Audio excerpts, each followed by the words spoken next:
Il y a des périodes dans la vie où tout semble s'écrouler, où chaque pas devient plus lourd que le précédent, où chaque souffle paraît inutile, où l'on a cette impression étrange d'être enfermé dans un tunnel sans lumière. Oui, je sais ce que c'est. Je l'ai vécu comme tant d'autres avant moi et peut-être que toi aussi tu es en plein dedans ou que tu viens d'en sortir de justesse. C'est dans ces moments-là, dans ces instants sombres où le cœur se serre, où l'esprit tourne sans relâche, que quelque chose de mystérieux commence à se réveiller.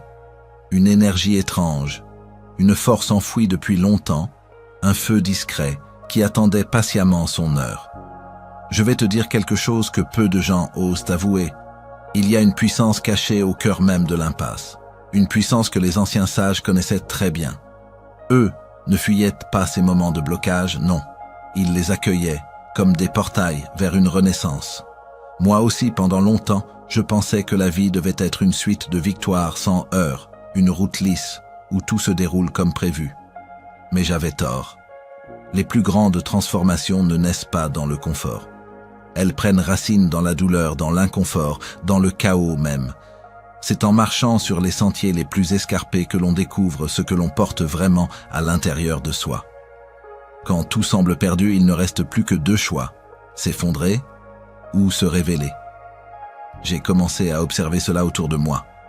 Ceux que l'on considère comme les plus sages, les plus puissants intérieurement, ont tous, sans exception, traversé des épreuves terribles. Certains ont connu la ruine, la trahison, la maladie, la solitude extrême. Et pourtant, au lieu de sombrer, ils ont trouvé dans cet abîme un levier pour se relever encore plus haut. Tu sais, les anciens disaient souvent que c'est au fond du gouffre que l'on apprend à voir les étoiles. Cette phrase, je ne l'ai pas seulement lue, je l'ai ressentie. Parce qu'au fond, ce n'est pas dans la lumière que l'on découvre sa vraie nature, c'est dans l'obscurité. Parfois, la vie elle-même nous pousse dans ce genre d'épreuves. Elle ferme toutes les portes, elle coupe toutes les routes pour nous forcer à regarder à l'intérieur. Et c'est là que réside la clé de ce voyage que je te propose aujourd'hui. Je vais te partager des enseignements profonds mais simples, des clés oubliées qui ont traversé les âges, transmises de maître en disciple, de sage en chercheur d'âme. Ces clés ne sont pas faites pour être simplement lues, elles sont faites pour être vécues, pour être ressenties. Dans les prochains chapitres, je vais te raconter des histoires anciennes. Mais je vais aussi parler à cœur ouvert, comme si je te racontais mes propres expériences. Parce qu'au fond, ce voyage, je l'ai fait aussi. Et je sais que tu es peut-être prêt, toi aussi, à entamer ce chemin. Tu verras, parfois, il ne s'agit pas de forcer les choses, mais de comprendre. De voir que derrière chaque obstacle se cache une opportunité d'éveil. Que derrière chaque impasse, il y a une porte invisible qui attend d'être découverte. Je veux que tu saches une chose importante. La puissance dont je parle n'est pas une puissance arrogante, ni extérieure. Ce n'est pas celle que l'on brandit pour impressionner les autres. Non. C'est une force intérieure, discrète mais inébranlable. Celle qui fait que, même dans la tempête, tu restes debout. Celle qui fait que, même lorsque tout le monde abandonne, toi, tu avances encore. Dans ce voyage, je vais t'accompagner pas à pas. Nous allons explorer ensemble les secrets des anciens, les lois invisibles qui gouvernent nos vies, et surtout, la magie qui se cache dans les moments les plus sombres. Mais avant de poursuivre, laisse-moi te poser une question sincère. Es-tu prêt à changer ta vision? Es-tu prêt à regarder différemment ce que tu as toujours perçu comme des échecs? Parce que ce voyage n'est pas pour ceux qui cherchent des solutions toutes faites. Il est pour ceux qui osent affronter leur vérité et qui veulent se reconnecter à leur propre pouvoir oublié. Si tu ressens, au fond de toi, cette petite étincelle qui s'allume en ce moment même, alors je t'invite à rester jusqu'au bout de cette aventure. Car ce que tu vas découvrir pourrait bien transformer ta façon de voir ta propre existence. Et avant que l'on entre dans le vif du sujet, je te propose ceci. Si tu ressens que ce voyage intérieur résonne en toi, si tu veux continuer à explorer ces trésors de sagesse rares, alors je t'invite à rejoindre la communauté de la chaîne. Les rares livres. Abonne-toi, non pas simplement pour recevoir des vidéos, mais pour faire partie de ce cercle intime où l'on partage ces clés précieuses, ces savoirs oubliés, ces éclats de lumière dans la nuit. Parce que ce que nous faisons ici n'est pas juste du contenu, c'est une transmission. Une transmission de cœur à cœur, d'âme à âme. Alors, es-tu prêt? Si oui, suis-moi dans ce voyage et découvre, chapitre après chapitre, comment devenir trop puissant, sans jamais avoir à le crier. Je vais te dire une vérité simple, mais que peu de gens acceptent au premier abord. Il y a des moments où la vie semble nous abandonner. Des moments où l'on a l'impression que tout nous échappe, que chaque porte se ferme devant nous, une à une, comme si l'univers entier conspirait contre notre paix. J'ai traversé moi-même ces périodes sombres. Et peut-être que là, en m'écoutant, toi aussi tu ressens ce genre de tempête dans ta propre vie. Peut-être que tu connais cette sensation de vide, cet écho intérieur qui ne laisse place à rien d'autre que le doute. Je me souviens très bien d'une époque où j'avais l'impression d'avoir tout perdu. Tout ce que j'avais construit, tout ce que j'avais espéré, semblait s'effondrer en poussière. Et crois-moi, dans ces instants-là, il n'y a plus de masque, plus de façade. Il ne reste que la vérité nue, celle qui fait peur, mais qui, paradoxalement, est aussi la plus libératrice. Ce que j'ai compris à ce moment-là, c'est que la vie, parfois, doit nous faire tomber pour mieux nous montrer ce que nous avons oublié en chemin.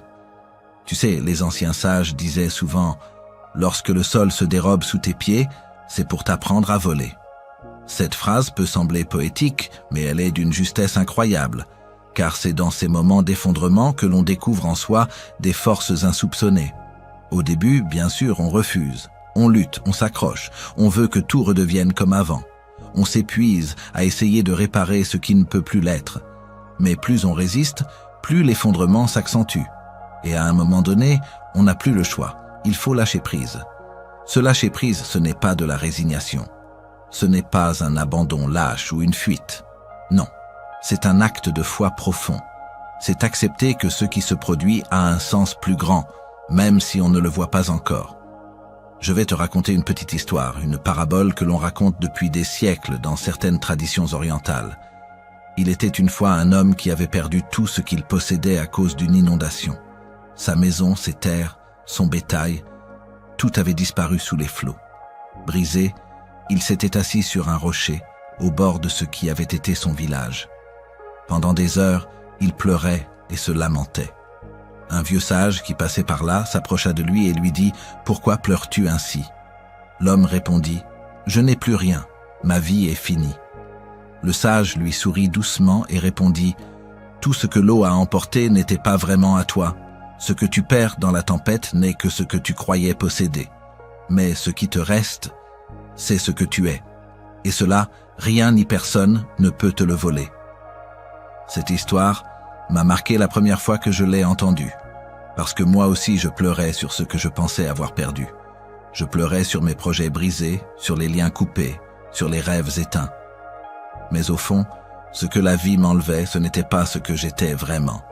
Elle ôtait seulement les couches superficielles, les illusions, les attachements qui m'empêchèrent de voir ma véritable puissance intérieure. Ce que j'ai compris, c'est que l'impasse, ce moment où tout s'arrête, n'est pas un mur définitif. C'est une pause, une invitation, une chance de renaître autrement. Et tu sais ce qui est fou?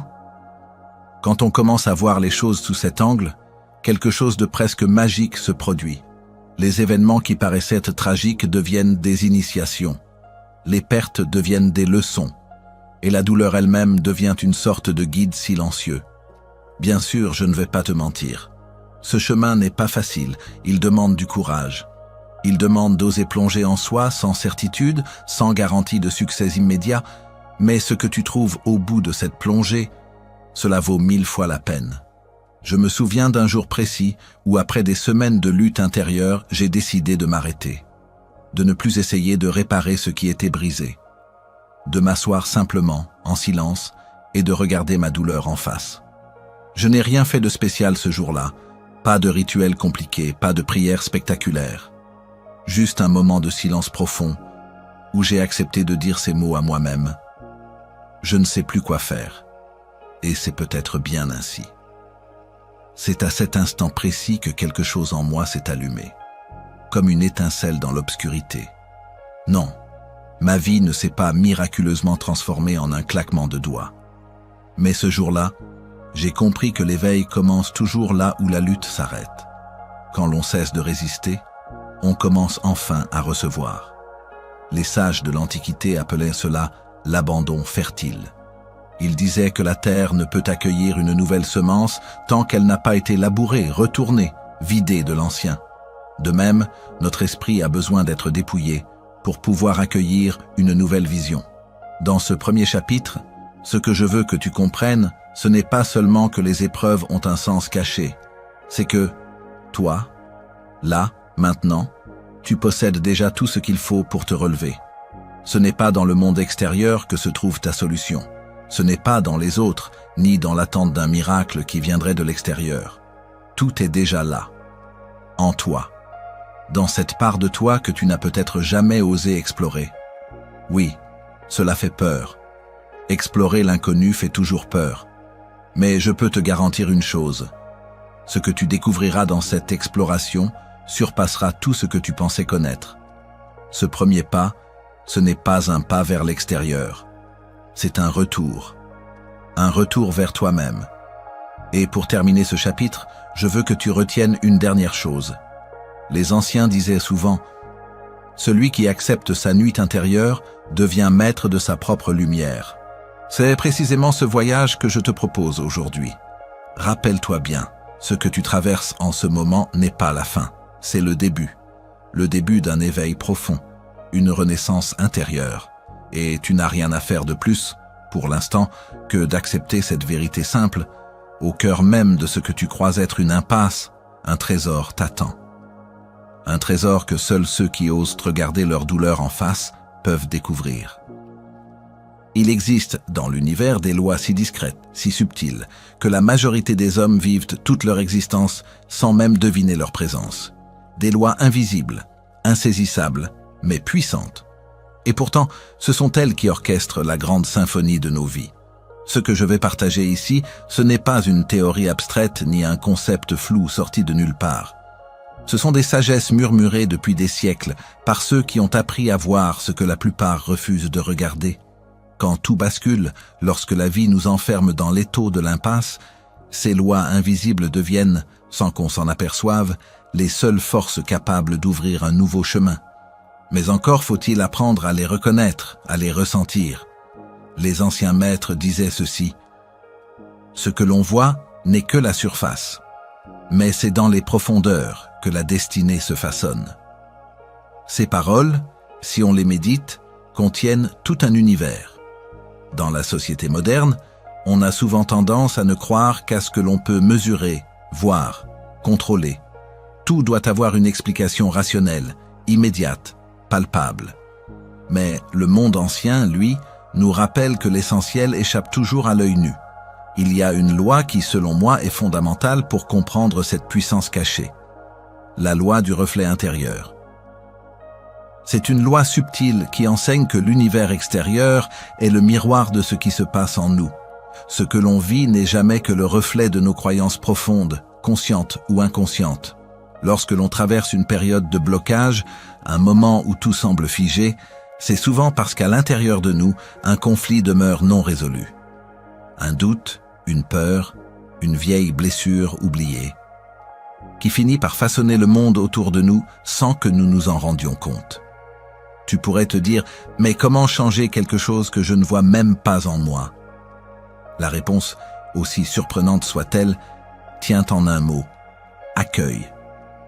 Les anciens sages ne combattaient pas leur peur. Ils les invitaient à s'asseoir auprès d'eux comme des invités mystérieux. Ils savaient que toute résistance face à une émotion, face à un blocage, ne fait que renforcer sa présence. Il y a une vieille parabole persane que j'aime beaucoup et qui illustre cela. On raconte qu'un voyageur s'était perdu dans le désert. Épuisé, il finit par apercevoir une silhouette au loin, une forme effrayante qui semblait le suivre. Pris de panique, il s'enfuit à toute allure, courant jusqu'à l'épuisement. Mais partout où il allait, la silhouette le suivait. À bout de force, incapable de courir plus loin, il s'effondra au sol et cria « Qui es-tu? Que me veux-tu » La silhouette s'approcha doucement et lui répondit « Je suis ta peur. Je te suivrai partout tant que tu fuiras.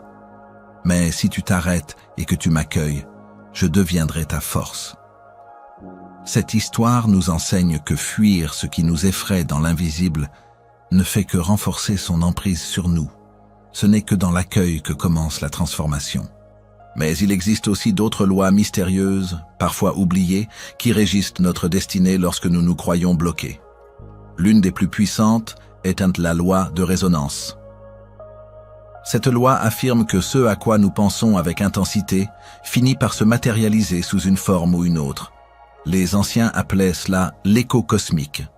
Chaque pensée émise dans le silence de l'esprit, chaque émotion entretenue dans la solitude, est comme une onde lancée dans l'univers. Elle finit toujours par revenir à son origine, amplifiée. C'est la raison pour laquelle tant de sages insistaient sur la vigilance intérieure. Ce n'est pas par superstition. C'est parce que l'esprit humain, lorsqu'il se concentre intensément sur une idée, finit par créer des circonstances qui y correspondent. Ainsi, quand on se sent coincé dans une impasse, il devient essentiel d'observer ce qui se répète dans notre esprit. Est-ce la peur qui gouverne nos pensées? L'impatience? La colère? Ou bien est-ce la foi, la patience, la confiance en une issue que l'on ne voit pas encore? Je ne dis pas que c'est facile. Personne ne peut prétendre rester toujours maître de ses pensées dans la tourmente. Mais il suffit parfois de quelques instants de calme, répétés avec sincérité, pour commencer à changer l'énergie qui nous entoure. Les anciens utilisaient pour cela de simples rituels de recentrage. Rien de spectaculaire, pas de cérémonie complexe, seulement un retour à l'essentiel. L'un des exercices les plus anciens consistait à allumer une simple flamme, une bougie, puis à fixer cette flamme sans rien attendre, sans rien chercher. Juste observer en silence, jusqu'à ce que l'agitation intérieure se calme d'elle-même. Dans la tradition hindoue, ce rituel s'appelle Trataka, l'art de fixer une flamme pour apaiser le mental. L'idée n'était pas de demander quoi que ce soit, mais simplement de redevenir réceptif. Les anciens disaient que ce rituel éveillait la clarté intérieure, cette capacité à voir ce qui était caché. Peut-être que tu trouves cela simple, voire naïf, mais essaie, ne serait-ce qu'une fois. Prends une bougie, installe-toi dans le calme et regarde sa flamme, sans distraction, sans musique, sans bruit. Tu verras que quelque chose de subtil commence à se modifier en toi. Et c'est là que les lois invisibles commencent à agir. Une autre loi souvent méconnue est la loi de l'énergie de l'impasse. Selon cette sagesse, plus une situation semble bloquée, plus elle accumule d'énergie dans l'invisible. On pourrait dire que c'est comme une source souterraine qui s'accumule derrière un barrage. Plus la pression monte, plus l'énergie devient puissante. Et lorsque le barrage finit par céder, la force libérée est immense.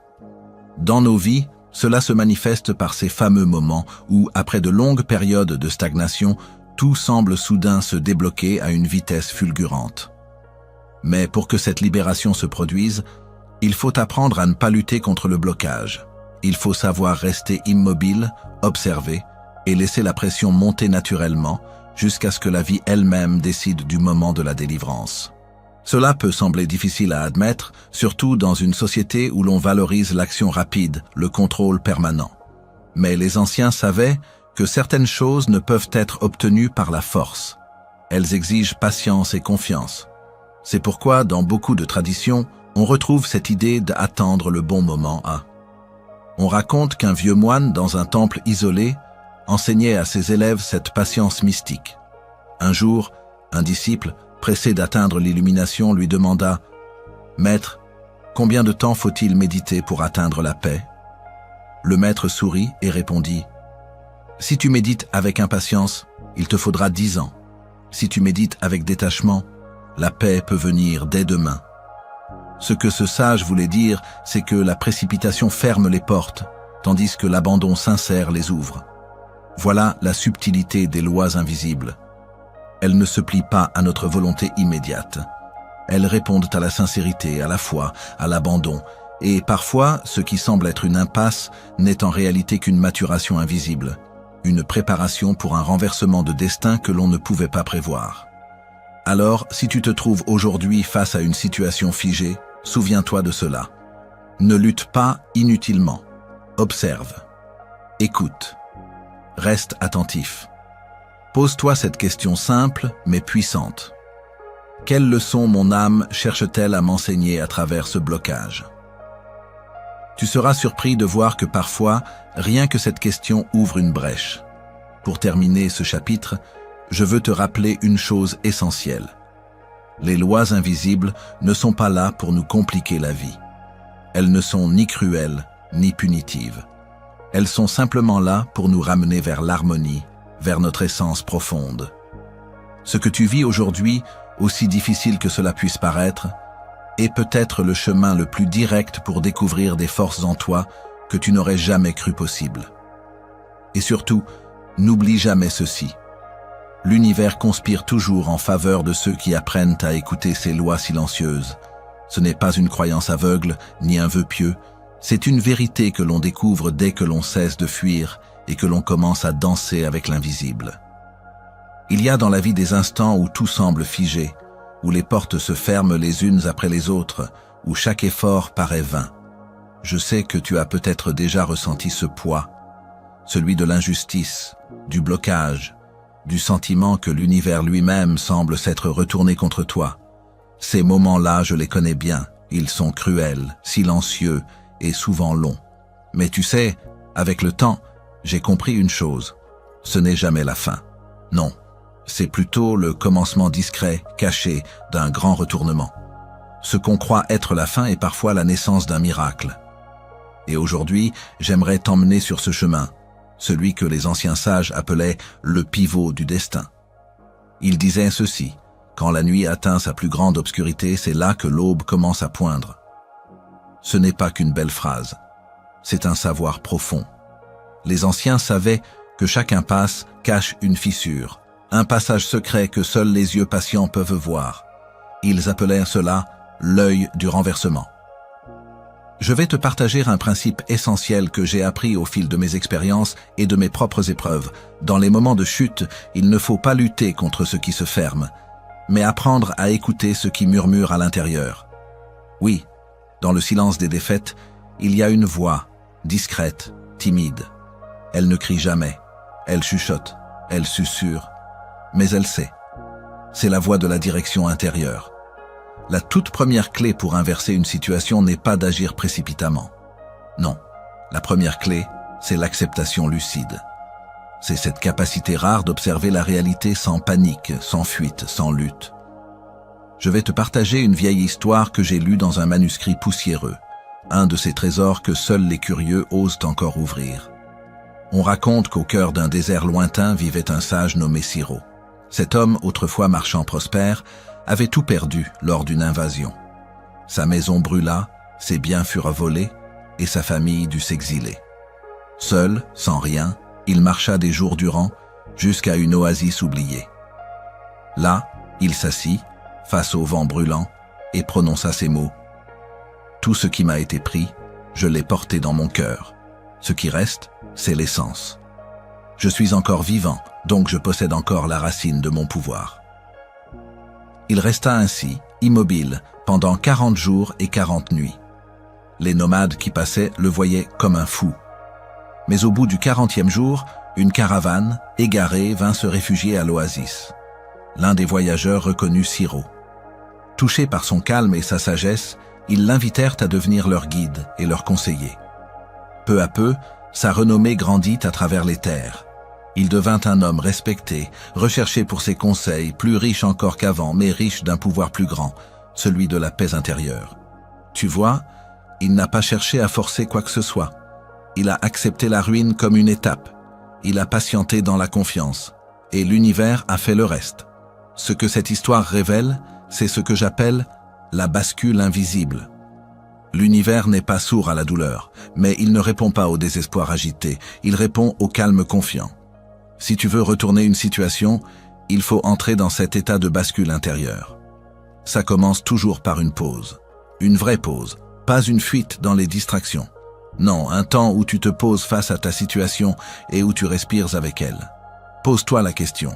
Qu'est-ce que cette impasse veut m'enseigner que je refuse encore de voir?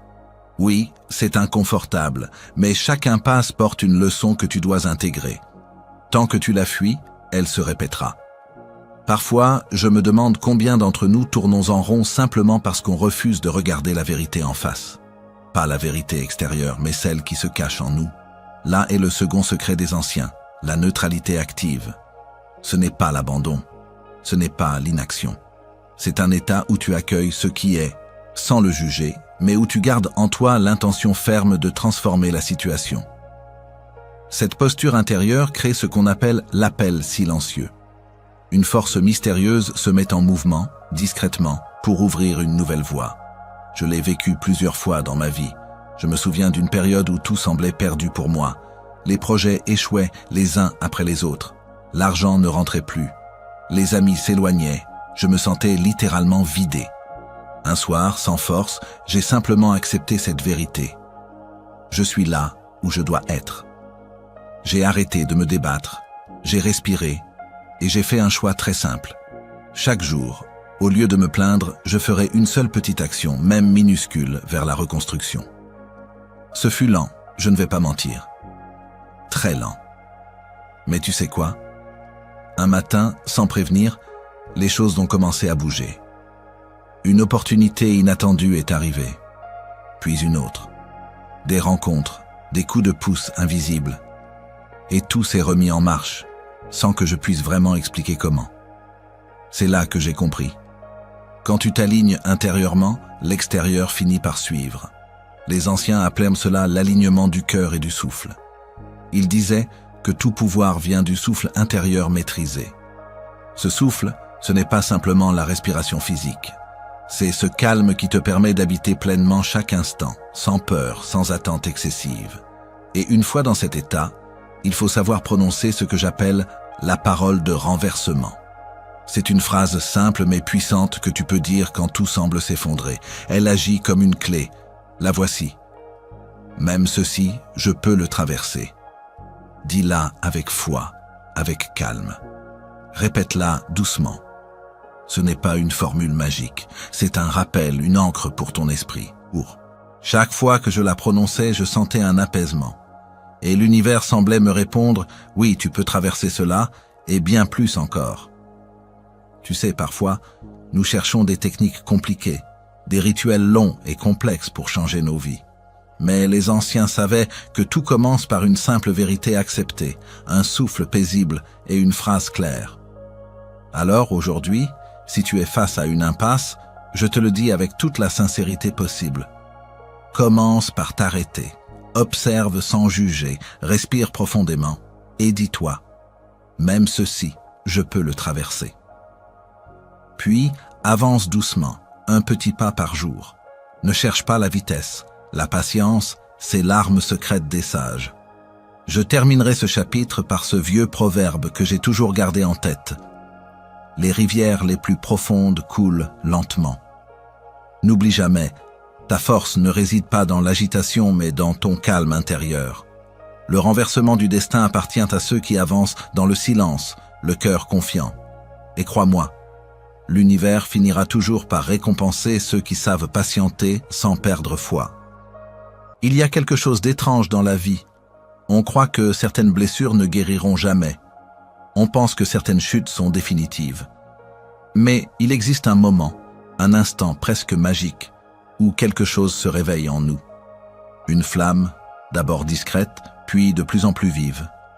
Un feu ancien oublié qui revient éclairer les ruines de notre existence.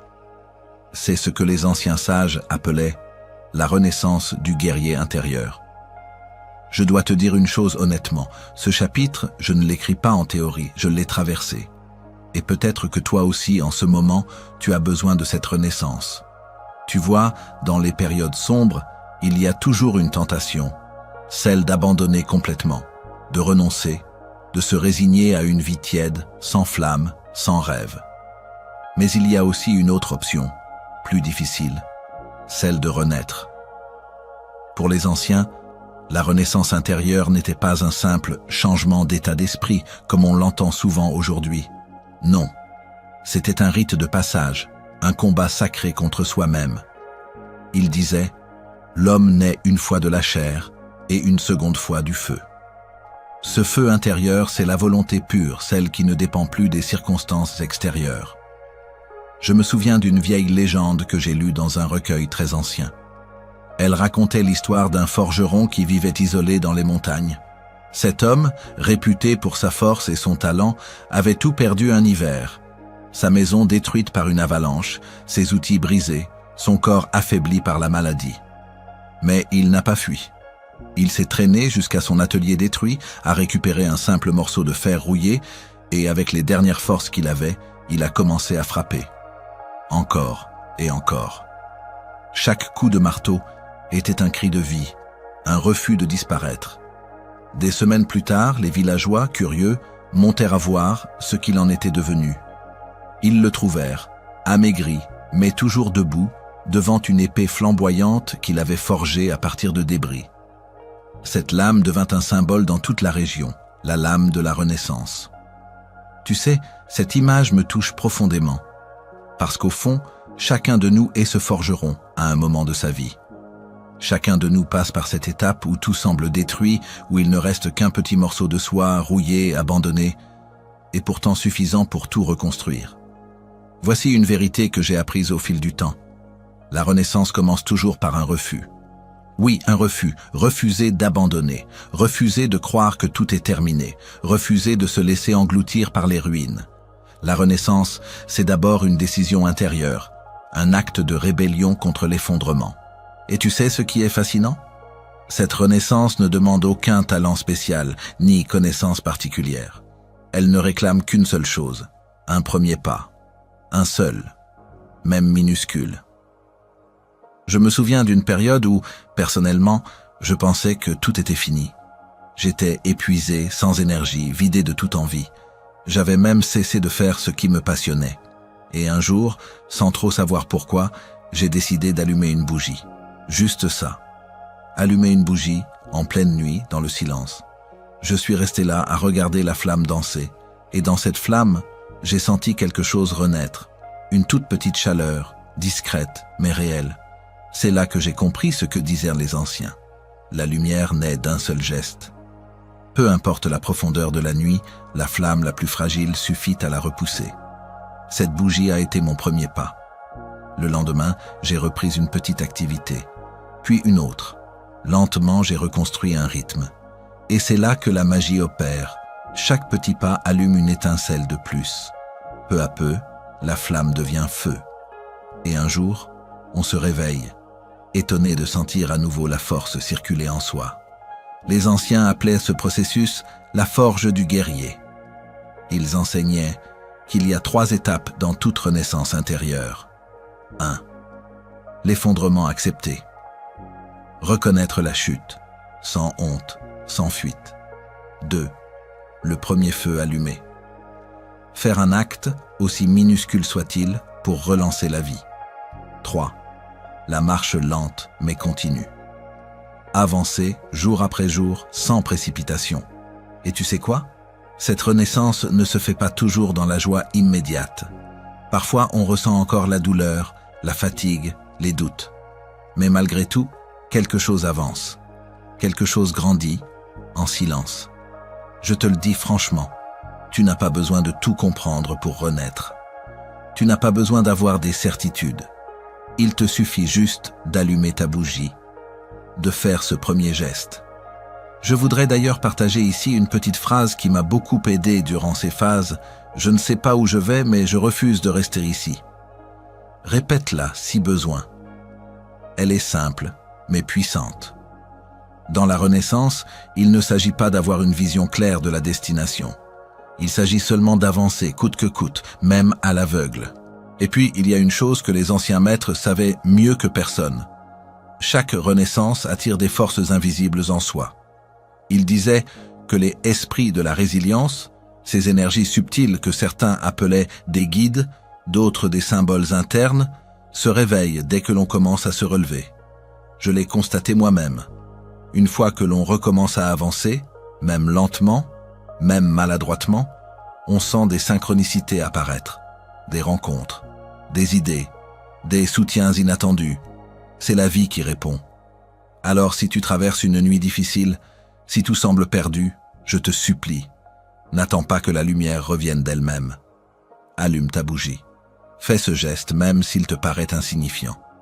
Tu verras que ce simple geste porte en lui la promesse de toute ta renaissance. Et rappelle-toi toujours ce que disaient les anciens sages. Il n'est jamais trop tard pour redevenir vivant.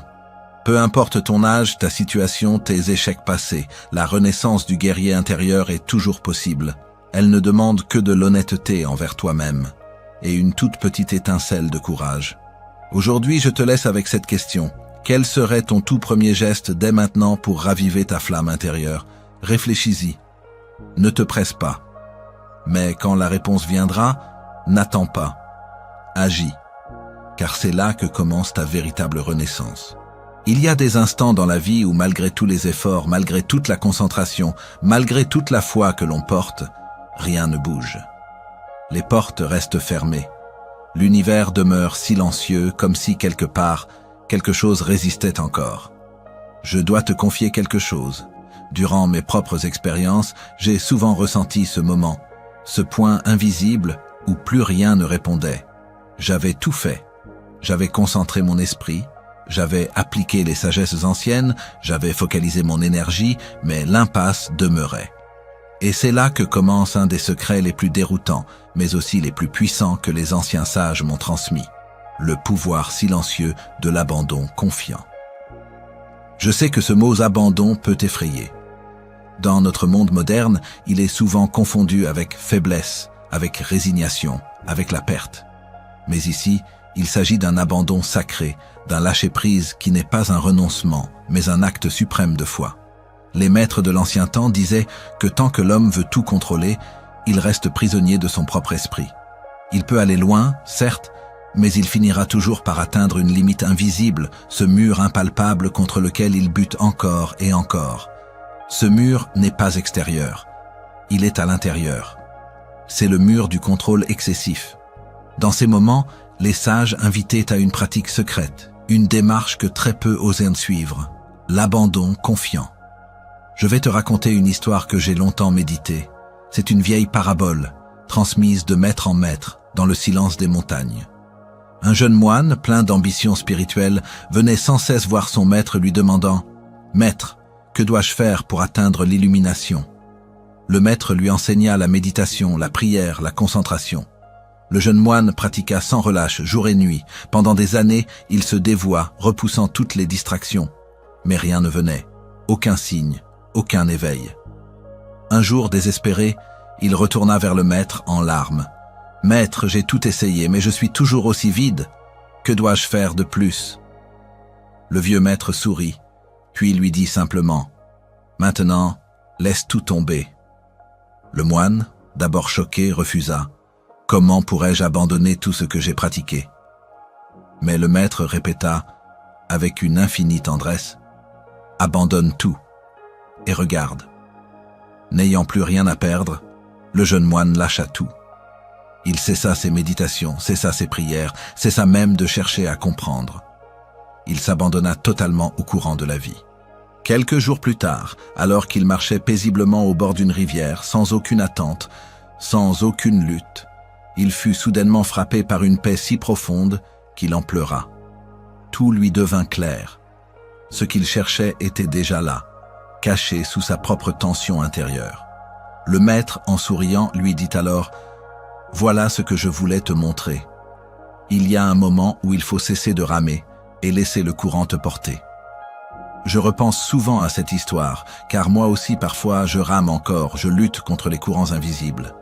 Et chaque fois que je me souviens de ce secret, je me rappelle que la véritable puissance se trouve dans ce lâcher-prise ultime.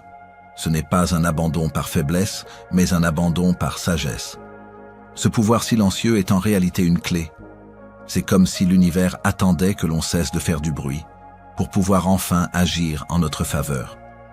Je ne dis pas que l'on doit rester passif dans la vie. Non, nous devons agir, faire notre part, poursuivre notre discipline, concentrer notre énergie. Mais il arrive un moment, et chacun le ressent au fond de lui. où l'action devient contre-productive, où il faut savoir relâcher, remettre les clés au destin et dire, du plus profond de son être, « J'ai fait ma part. Maintenant, je te laisse faire, ô vie. » C'est dans cet abandon que les miracles commencent souvent à surgir. Un jour, un maître taoïste m'a confié une image magnifique. Il m'a dit « La rivière ne force pas, elle s'écoule, simplement, et pourtant, elle traverse les montagnes. » Cette phrase m'accompagne encore. Car parfois, nous luttons contre le courant, alors que si nous nous laissions porter, nous irions bien plus loin, avec bien plus de paix. Il m'est arrivé, durant des périodes de grande fatigue, de prononcer cette phrase simple face à mes propres tourments. J'abandonne non par défaite, mais par confiance. Et tu sais quoi? Chaque fois que j'ai osé cela, quelque chose s'est débloqué, parfois en douceur, parfois brutalement, mais toujours avec justesse. Ce chapitre, je voulais te le confier comme un trésor secret. Peu en parle, peu l'enseigne, car il est contraire à tout ce que la société nous apprend sur la lutte, sur l'ambition, sur le contrôle. Mais les anciens sages savaient que ce pouvoir silencieux était un sommet. C'est le dernier acte avant l'ultime transformation. Le moment où l'on remet sa vie entre des mains plus grandes que les siennes, tout en restant aligné avec sa propre intention intérieure. Je ne t'invite pas à te résigner, je t'invite à goûter cette expérience sacrée, celle de l'abandon confiant. Là où la peur se dissout, où l'anxiété s'efface, où l'on se sent soudainement porté par quelque chose d'immense, d'invisible, mais de tellement palpable. C'est une voie douce, presque imperceptible, mais qui te mènera plus loin que toutes les stratégies, plus haut que toutes les techniques. Alors, si en ce moment tu sens que tu as tout essayé, que rien ne bouge malgré ta bonne volonté, je te souffle doucement ce secret, comme un murmure ancien. Abandonne-toi, non pas pour fuir, mais pour être enfin porté. Et observe ce qui changera, car parfois il suffit simplement d'un souffle, d'un instant où l'on cesse de retenir pour que tout bascule, pour que le flot de la vie, enfin, se remette à couler dans notre direction. Je vais être honnête avec toi, et j'aimerais que tu écoutes ces mots comme si nous étions tous les deux assis au coin d'un feu, dans la lueur tremblante d'une chandelle. Pas de masque, pas de discours lointain. Juste moi, partageant avec toi une vérité ancienne que j'ai souvent redécouverte dans mes lectures, dans mes méditations et dans la vie elle-même. Tu vois, tout ce que nous avons exploré ensemble jusqu'ici, la discipline intérieure, la focalisation profonde, le silence, la vision claire, la confiance absolue, ce sont autant de marches qui nous rapprochent d'une chose unique, d'une chose qui ne peut pas être enseignée, mais qui doit être reconnue. Cette chose, c'est la certitude intérieure. Ce sentiment profond, presque viscéral, que peu importe ce qui se passe à l'extérieur, tout va se réaligner, tout va se réordonner, si nous continuons à avancer avec confiance. Je ne vais pas te mentir, cette certitude n'est pas toujours facile à atteindre. Parfois, elle prend des années à s'installer. Parfois, elle surgit en un instant, lors d'un choc ou d'une illumination soudaine. Mais ce que j'ai appris, ce que les anciens sages ont toujours répété, c'est qu'elle finit par naître chez celui qui marche sincèrement sur sa voie. Et tu sais ce qui est merveilleux? Cette certitude n'a rien d'extraordinaire. Elle ne ressemble pas à un éclat spectaculaire ou à une lumière éblouissante. Non, elle est simple, douce, calme. Elle s'installe en toi comme une rivière souterraine, discrète mais puissante. Il y a un vieux proverbe oriental qui dit « Lorsque la rivière coule sous la montagne, elle n'a plus besoin de faire de bruit ». Cette phrase m'a marqué profondément, car c'est exactement ce que ressent celui qui atteint cette paix intérieure. Plus besoin de prouver quoi que ce soit, plus besoin de courir derrière l'extérieur. On devient calme, mais irrésistiblement puissant. Tu vois, au fond, ce que nous avons cherché dans tout ce projet, ce n'est pas la richesse extérieure, ni la domination sur le monde. Ce que nous avons cherché, c'est cette maîtrise intérieure, ce pouvoir discret mais indestructible, qui transforme tout ce que nous touchons. Et cela me ramène à une petite histoire que j'ai lue autrefois, dans un vieux manuscrit poussiéreux que j'avais déniché dans une librairie cachée, là où personne ne va jamais. C'est l'histoire d'un homme qu'on appelait le sculpteur invisible. Cet homme vivait dans une cité oubliée. Il n'était connu de personne, et pourtant, il façonnait les plus magnifiques statues que l'on ait jamais vues. Mais voici ce qui intriguait tout le monde. Personne ne le voyait jamais travailler. Un jour, un jeune curieux décida de le suivre. Il attendit la nuit, se glissa dans l'ombre et observa. Et là, il découvrit un secret incroyable. Le sculpteur ne frappait presque jamais la pierre. Il passait des heures, des jours, parfois des semaines, à simplement observer le bloc brut. Il restait là, assis, silencieux, les yeux fermés parfois, les mains posées sur la pierre. Il laissait la forme se révéler à lui, avant même de toucher l'outil. Puis, au moment juste, il faisait quelques gestes précis, à peine quelques coups, et la statue naissait, parfaite. Le jeune homme fasciné osa lui demander « Maître, comment faites-vous pour créer des œuvres si parfaites en si peu de gestes ?» Le sculpteur sourit doucement et répondit « Je ne sculpte pas la pierre, je retire simplement ce qui l'empêche de révéler ce qu'elle est déjà. Cette réponse m'a bouleversé, car elle est valable pour tout dans la vie. Tu n'as pas besoin de devenir quelqu'un d'autre, tu n'as pas besoin de tout changer. La puissance que tu recherches, ce pouvoir caché dont nous avons parlé tout au long de ce voyage, il est déjà en toi. Ce que tu dois faire, c'est simplement retirer les couches inutiles, les peurs, les doutes, les blessures anciennes, les idées fausses. Tout ce que tu crois être une limite n'est en réalité qu'un voile posé sur ton être véritable. C'est ça, la dernière clé. Pas d'effort forcé, pas de lutte désespérée. Seulement un dépouillement progressif, une libération de tout ce qui t'alourdit. Je sais que cela peut paraître abstrait, mais en vérité, c'est très concret. Chaque fois que tu choisis la simplicité, chaque fois que tu préfères la vérité à l'illusion, chaque fois que tu avances même sans voir clairement, tu es en train de sculpter ta propre statue intérieure. Et plus tu avances, plus tu verras que ce processus devient naturel, fluide, presque évident. C'est ça, le secret des anciens sages. Ils savaient que la véritable transformation n'est pas un ajout, mais une soustraction. Ils disaient, ce n'est pas en remplissant la coupe qu'elle devient précieuse, mais en la vidant. Tout ce que nous cherchons existe déjà en nous, à l'état latent. Nous sommes tous déjà complets. Ce qui manque, c'est simplement la clarté pour voir ce que nous sommes réellement. Et tu sais, il y a une grande paix dans cette prise de conscience. Parce qu'à partir de là, plus rien ne presse. Plus besoin de courir, de forcer, de s'inquiéter. On comprend que la vie elle-même nous façonne, à travers chaque épreuve, chaque joie, chaque rencontre. Notre seule tâche, c'est de rester ouvert, de ne pas résister au flux. Je te dis tout cela aujourd'hui parce que je sais que beaucoup cherchent la puissance extérieure, argent, reconnaissance, réussite matérielle. Et il n'y a rien de mal à cela.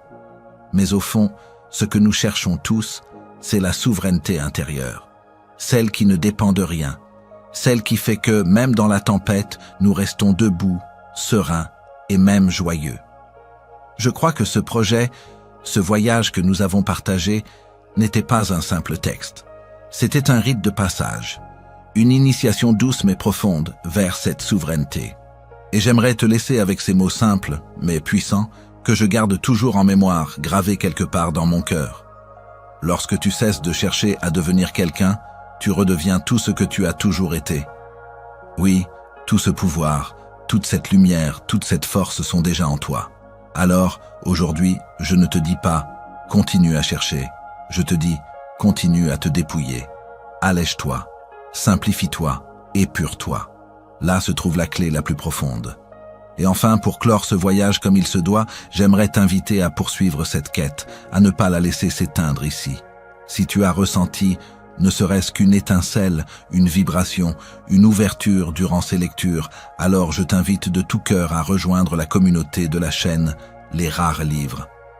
Car ce n'est que le début du chemin. D'autres voyages t'attendent, d'autres sagesses, d'autres révélations. Abonne-toi.